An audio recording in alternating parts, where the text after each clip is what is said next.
Ibu-ibu nih lebih sejuk. Terima kasih banyak pimpinan. Assalamualaikum warahmatullahi wabarakatuh.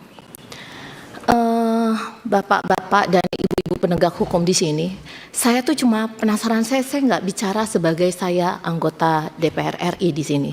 Saya mau tanya sebagai masyarakat umum nih.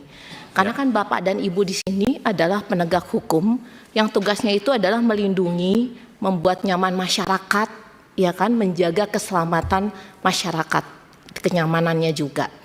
Pertanyaan saya untuk Bapak dan Ibu di sini, menurut Anda, bila saya di posisi yang saya itu dalam posisi kepepet, kejepit, atau apalah namanya, saya itu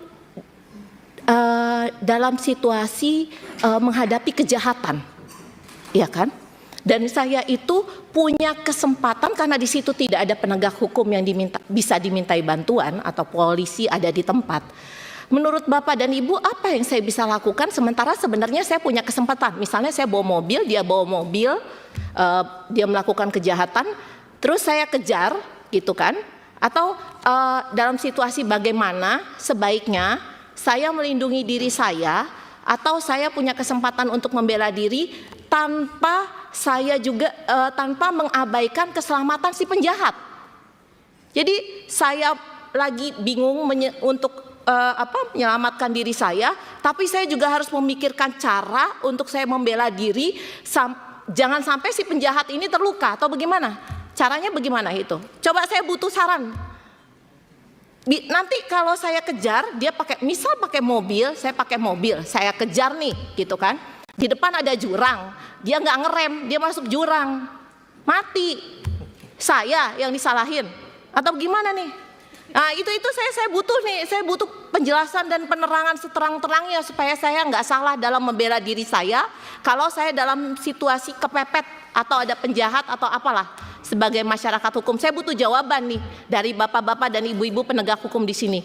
Karena luar biasa, bayangin aja, coba selama ini kami di Komisi 3 bagaimana caranya kita menegakkan sama-sama keadilan untuk masyarakat, apalagi untuk kawan-kawan kita Polri di sini. Ini izin Ketua, saya bacakan di sini. Ini nih banyak sekali akhirnya. Terima kasih Pak Polisi atau Polri, cita-cita aku dan kawan-kawanku untuk jadi penjamret profesional akhirnya tercapai. Kalaupun kami meninggoy dengan terhormat. Bahkan korban kami akan ngemis-kemis minta maaf sama keluarga kami. Sekali lagi terima kasih Polri sudah memberitahu kami bahwa profesi jambret adalah profesi mulia di mata hukum. Coba, memalukan kan seperti itu.